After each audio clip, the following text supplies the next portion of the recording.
Assalamualaikum dan salam sejahtera. Selamat datang ke Sembang Dakwah. Cuit isu, sentuh jiwa. Saya Huda. Dan saya Izzah.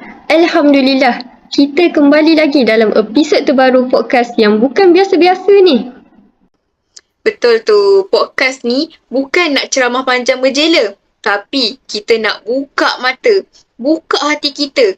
Dan juga kita akan bincangkan isu-isu yang dekat dengan jiwa kita sebagai seorang Muslim. Lebih-lebih lagi dalam dunia hari ini. Dan topik kita pada kali ni, agak deep dan sangat relate dengan masa kini. Iaitu normalisasi dosa halus di media sosial. Ya, betul tu. Dosa halus ni kadang-kadang kita tak sedar pun. Tapi bila dah biasa, jadi normal. Lebih-lebih lagi kat media sosial pula, semua benda kita boleh nampak. Dan semua benda jugalah kita boleh kongsi. Betul tak Izzah? Betul tu. So hari ni, kita akan kupas apakah maksud dosa halus, kenapa ia boleh jadi biasa sangat dalam media sosial sekarang, dan apa peranan kita sebagai seorang Muslim. Ya, jadi untuk korang, please stay tune dalam podcast kita ni sampai habis tau. Jangan lupa buka hati dan minda masing-masing sekali ya. Okey, sekarang jom kita sembang. Tapi biar sampai sentuh jiwa. Okey, jadi Izzah, saya nak tanyalah kan, kita ada tetamu ke untuk podcast kali ni? Atau hanya kita berdua je untuk episod kali ni? Mestilah ada Huda. Dalam setiap episod podcast kita akan jemput tetamu-tetamu istimewa yang hebat-hebat ni. Yang bukan kaleng-kaleng punya orang. Wah, siapa tu tetamu kita untuk episod kali ni? Baik. Sebelum kita menjemput tetamu istimewa kita akan ceritakanlah serba sedikit latar belakang beliau. Nama yang diberi Dr. Muhammad Syafiq bin Sahimi yang berasal dari Muar, Johor. Beliau merupakan seorang pensyarah kanan di Pusat Pengajian Umum dan Kokurikulum Universiti Tun Hussein On Malaysia. Kepakaran beliau ni banyak tertumpu pada bidang agama dan etika Islam, khususnya dalam lapangan usuluddin. Betul tu. Selain mengajar, Dr. Syafiq juga aktif tau sebagai penyelidik utama di universiti. Beliau terlibat dalam beberapa kumpulan fokus seperti Islamic Civilization Culture, iaitu IC2, dan juga Islamic Reveal Knowledge, iaitu ISRAQ, yang banyak mengkaji tentang tamadun Islam, nilai dan juga ilmu wahyu. Jadi, tanpa melengahkan masa, mari kita jemput Dr. Syafiq untuk bersama-sama dengan kita membincangkan isu yang berkaitan dengan normalisasi dosa halus di media sosial. Baik, Assalamualaikum Dr. Syafiq. Okey, Dr. Syafiq, selamat datang ke podcast kami. Okey, pertama sekali, saya ingin bertanyalah kepada Dr. Syafiq. Sebelum tu saya panggil Ustaz, boleh ya? Mana-mana yang mudah, saya tak ada masalah. Okey. Boleh Ustaz terangkan serba sedikit tentang apa sebenarnya maksud dosa halus yang biasanya berlaku dalam media sosial ni? Bismillah, alhamdulillah, salatu wassalamu ala rasulillah, amma ba'. Saya tak pasti apa yang kamu mungkin nak capai daripada ayat itu, tetapi apa yang saya boleh faham atau apa yang saya boleh rasakan, dosa halus artinya adalah satu perbuatan yang berdosa yang berlega dalam media sosial tetapi tak diperasani oleh pelakunya. Contoh, komen-komen yang jelek dalam satu posting seseorang yang membuka aib, atau jadi diingat macam biasa tetapi itu sebenarnya adalah dosa. Contoh, ataupun perbuatan menyebarkan suatu berita yang belum ditentukan kesahihannya dan akhirnya menjadi fitnah, tapi dianggap benda tu biasa, aku just share je, tetapi itu adalah dosa sebenarnya, tapi dia tak perasan. So benda tu menjadi satu benda yang halus yang dia tak perasan, tapi itu adalah dosa. Menarik tu Ustaz. Kadang-kadang benda tu berlaku depan mata tapi kita tak sedar pun kan. Jadi, bercakap pasal dosa halus ni kan Ustaz, apa pula contoh yang paling biasa orang buat tapi tak sedar sebenarnya perkara tu berdosa? Dalam sosial media ni saya tengok benda yang biasa berlaku tapi diorang tak sedar. Antaranya lah adalah perbuatan istilahnya apa ya, perbuatan bercakap tentang perkara-perkara yang melibatkan aib seseorang. Contoh, seorang menulis tentang suaminya, itu adalah aib, dia tulis dekat posting. Tentang isterinya contohnya, aib, tulis pada posting. Contoh yang pertama. Yang kedua adalah yang ni banyak juga orang tak sedar, iaitu kebanyakannya berlaku mungkin pada perempuan lah kan, iaitu dia konon-konon bersembang-sembang, santai-santai, kosong, tetapi tujuan dan niatnya adalah menarik perhatian. Dia tak perasan. Faham tak? Contoh dia sembang kawan dia, dia tunjuk ini, tetapi tujuannya adalah, sedangkan asal bagi wanita itu adalah dijaga oleh Islam dengan dia ditutup. Kerana sifat asalnya adalah malu. Tetapi dengan sosial media ni, sifat malu itu terhakis, dihakis. Bila dia terhakis, dia tak perasan bahawa dia sepatutnya menjaga maruahnya, tetapi maruahnya itu dibuka, walaupun dia menutup aurat, tapi dia bercakap pada perkara yang tak perlu, sembang kawan-kawan. Dia tujuannya apa? Tujuannya adalah perhatian. Bila tujuannya adalah perhatian tadi, dia telah mengikis sifat yang dijadikan bagi perempuan itu adalah tertutup. Okey, kerana mereka mulia tu mereka ditutup. Ditutup. Okey, melainkan untuk orang yang mahram dengan dia dan suami dia contohnya. Jadi benda seperti ini benda biasa. Kalau kita tengok buka TikTok je, nampaklah perempuan. Ada yang menari ke, menyanyi ke, sembang-sembang ke, ada yang live tengah tidur tu live gerak muka dia kan. Patutnya dia tidur tutup lah. Tapi kenapa dia buka sebagai contoh? Jadi benda ni benda biasa. Mungkin orang kata tak ada apa-apa kot. Tapi sebenarnya ianya adalah dosa. Okey, kerana bagi lelaki dia kena menjaga pandangan. Kan? Tetapi dia dihidangkan dengan benda tu oleh perempuan sendiri yang buat benda tu. Jadi benda seperti itu kadang-kadang ramai wanita muslimah tak perasan. Tetapi itu sebenarnya boleh menyebabkan dia jatuh kepada dosa. Itu yang kedua. Yang ketiganya adalah kalau dalam sosial media atau dan sebagainya adalah etika percakapan lah biasanya. Etika percakapan yang kadang-kadang mengeluarkan perkataan merendahkan, menghina tanpa dia perasan. Okey, sama ada dalam kalau politik lah. Kalau dalam isu artis lah kan, seperti macam sekarang isu itu Nubahan dengan isterinya bercerai contohnya kan. Jadi komen tu wah luar biasa. Yang bercerai orang lain, tetapi yang komen-komen buruk tu kadang-kadang dia menjatuhkan hukum itu orang lain. Jadi dia tak perasan dia sedang berdosa. Jadi kita takut nanti kalau ke akhirat nanti kita tengok banyak amalan aku banyak hilang ni. Rupa-rupanya hilang kerana dosa-dosa yang telah diberikan kepada orang yang kita hina, kita maki, kita fitnah, kita ngumpat dan sebagainya. Semoga Allah pelihara kita daripada perkara tersebut. Betul tu Ustaz. Kadang kita rasa benda tu just for fun je, tapi sebenarnya kesan dia sangat besar. Kalau macam tu Ustaz, katalah niat kita bukan nak malukan seseorang tu, tapi posting kita tu seolah menjatuhkan maruah. Jadi soalan saya, adakah itu masih berdosa? Jawapannya, kalau ditujukan kepada orang itu dengan kesengajaan dia buat, tapi niat dia bukan nak malukan orang tu, tapi perbuatan dia itu menjatuhkan maruah, itu hukumnya adalah berdosa. Kenapa? Kerana Nabi SAW menyebutkan di dalam sebuah hadis, kata Nabi, apabila seorang itu telah mengucapkan syahadah, asam minni dima'ahum wa amwalahum wa aradahum. Apabila seorang itu telah ucapkan syahadah, mana menjadi Islam, Islam telah menjaga harta dia daripada diambil, tak boleh sumpah, nyawa dia dan maruahnya. Siapa je yang menjatuhkan maruahnya, dia dianggap telah menjatuhkan maruah seorang muslim atau muslimah dan dia berdosa. Niat dia satu bab.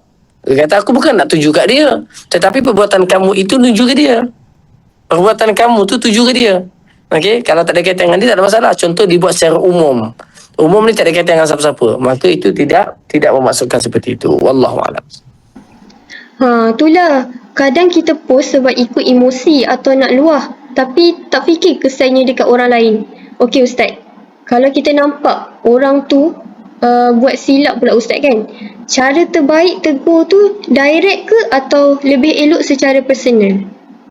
Dia melihat kepada orang yang kita tengok tadi tu. Contoh kalau orang itu adalah dalam page umum, contoh Milo Suam kan, ataupun kita dalam page persatuan troll kebangsaan tu kan umum kan macam-macam orang ada kan, maka dekat situ elok je kalau kita copy paste satu ayat, contohnya wahai orang yang beriman, bila datang kepada kaum berita selidiklah surah Al-Hujurat kan, kita copy paste letak dekat komen dia, tag komen, boleh je, itu boleh direct. Tetapi kalau page khas kawan kita pun kenal friend dia, kita pun kenal yang mengkomen, maka seeloknya adalah menegurnya secara personal. Buka PM dia, DM, kerana itu lebih baik untuk kita. Mungkin dia tak tahu itu berdosa, jadi dia dapat menjaga maruah dia. Okey, dapat menjaga maruah dia kalau kenal, dan dia menjaga hubungan kita dengan dia lah. Kalau kita tengok kita beretika, dia pun kata terima kasih aku tak tahu dia pula berdosa. Tapi kalau page tu umum, kita saling tak mengenali, direct je terus begitu kerana dia manfaat kepada pembaca-pembaca lain. Tapi kalau page itu khas friend kita, makcik kita, pakcik kita, saudara kita, sepupu kita, eloklah PM secara sembunyi, itu lebih baik dalam menegur. Masya Allah. Betul Ustaz. Kadang cara kita tegur tu lebih penting dari apa yang kita nak sampaikan. Jadi Ustaz, apa kita patut buat kalau nampak konten yang tak elok? Contohnya macam aibkan orang ataupun guna bahasa kasar. Terus swipe ke atas. Sungguh lah, maknanya kita kena tak melayani benda tersebut lah. Pasal kita nak delete tak boleh, pasal itu memang dia punya konten, bukan kita punya konten, kan? Maka kita teruskan. Tetapi ada orang tidak kuat untuk buat macam tu. Kalau tengok dia akan nak terus tengok. Kalau contohlah kan, kalau perempuan, kalau dia tengok Q Haidar nyanyi, oh Jamila tu kan, dia nak swipe tapi dia rasa macam rugi pula aku swipe. Kan, ada sebagian orang lah, bukan Izzah kan, sebagian orang lain kan, maknanya dia tengok dia kata nak tengok jugalah. Jadi ada orang tak kuat imannya seperti itu. Jadi orang seperti ini eloknya dia tak payah ada apps tu. Sebab takut dia tak boleh nak menjaga diri dia. Tetapi kalau dia rasa dia ignore je, dia tak payahlah ni lah, dia ada prinsip yang kuat dalam diri dia, tak apalah, terus macam tu kan. Jadi itu pandangan saya lah. Dan tak semua orang sekuat dan imannya sentiasa kuat. Jadi kalau rasa contoh saya dulu ada X kan, bila saya ada X, saya rasa X ni macam tak lagi lah, saya delete terus X tu, tak ada, tak guna kan. So saya tinggal TikTok, itu pun tujuannya nak beli barang, kadang-kadang tengok berita semasa, lepas tu Facebook, kemudian ada Insta, Telegram kan. Insta pun jarang, tak pandai guna, adalah sekali-sekali masukkan. Maksudnya benda yang kita rasa kalau benda tu ada, contoh kat Facebook dia ada Reels tu, kadang-kadang banyak benda-benda maksiat keluar kan, pakaian tak elok semua kan. Jadi kita tekan terus, dia auto Reel tak keluar, dia jangan tengok feed saja story. Okey lah, macam tu lah maksudnya. Jadi siapa yang ada benda-benda tak elok tu, dia terus je. Dia tak perlu nak sidik siapa betul ke orang ni, tak payah, dia akan membanyakkan lagi kita punya dosa. Baik, faham Ustaz. Okay, jadi kita dah dekat soalan terakhir sekali. Alhamdulillah. Okay. Jadi ada tak nasihat Ustaz untuk kami dan audiens kita supaya lebih berhati-hati apabila guna media sosial sekarang? Media sosial ni seperti pisau. Dia boleh melukakan seseorang, dia boleh membunuh seseorang, dia boleh mencederakan orang. Dalam masa yang sama, dia boleh potong buah untuk dimakan oleh seseorang. Tetapi dalam zaman ini, dia melihat kepada pemegang pisau itu, siapa penggunanya. Kalau penggunanya itu memiliki ketakwaan kepada Allah, takut kepada Allah, insya-Allah sosial media akan jadi medan dakwah, akan jadi medan untuk dia masukkan input-input yang baik.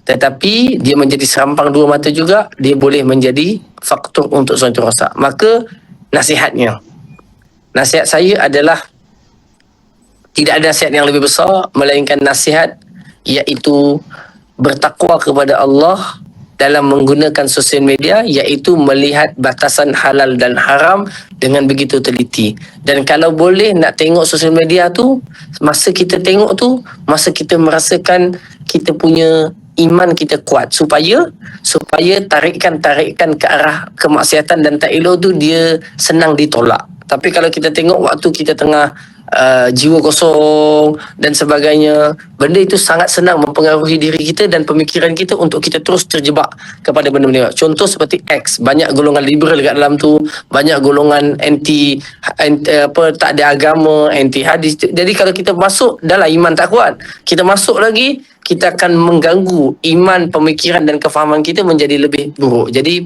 nasihat saya yang pertama adalah jadikan sosial media adalah tempat untuk kita ambil manfaat atau sebarkan manfaat. Kalau kita rasa tak mampu, delete. Itu lebih mudah. Itu nasihat saya yang pertama. Nasihat saya yang kedua berkaitan dengan tadi adalah berhati-hati dalam perkara tersebut. Gunakan pada kadarnya sahaja. Gunakan, kan tadi pisau kan. Pisau kita bukan guna slow. Kita guna pada waktu nak potong sahaja. Selain tu kita tak perlu gunakan. Supaya hidup kita berada dalam hidup yang real. Berbanding kita tenggelam dalam hidup fantasi, dalam sosial media yang tidak ada hidup yang sebenar dalam tu. Dah? Itu yang keduanya. Yang ketiganya dalam sosial media ini, mesti kita dengan ilmu yang dipanggil sebagai etika dan adab lah. Adab di dalam sosial media sama dengan adab dalam masyarakat. Sama. Selidik dulu tabayun, kemudian tidak menghina, tidak ini, jaga betul-betul benda ni. Kerana dia boleh menjadi dosa paling banyak nanti di akhirat. Dalam masa yang sama, sosial media boleh menjadi sebab pahala paling banyak nanti di akhirat. Tengok cara penggunaannya macam mana. Boleh? Boleh, insyaAllah Ustaz. Terima kasih Ustaz. Sama-sama. Alhamdulillah, banyak sangat ilmu dan nasihat yang kita dapat hari ini. Jadi, terima kasih banyak-banyak kami ucapkan kepada Ustaz Syafiq atas perkongsian yang sangat bermanfaat tadi. Betul tu. Kita harap sangat apa yang dikongsikan hari ini boleh jadi peringatan untuk kita semua. Supaya lebih berhati-hati dalam menggunakan media sosial dan tidak terjebak dengan dosa halus yang makin normal dalam masyarakat kita sekarang. Ya, betul. Jangan lupa juga korang, setiap apa yang kita tulis, like, share, semua tu akan dipersoalkan nanti. Jadi, biarlah media sosial ni jadi tempat kita kumpul pahala. Bukan tempat kita tersilap tanpa sedar. Dan terima kasih juga kepada semua pendengar yang setia bersama kami dalam podcast Sembang Dakwah, Cuit Isu. sentuh jiwa. Assalamualaikum warahmatullahi wabarakatuh. wabarakatuh. Bye.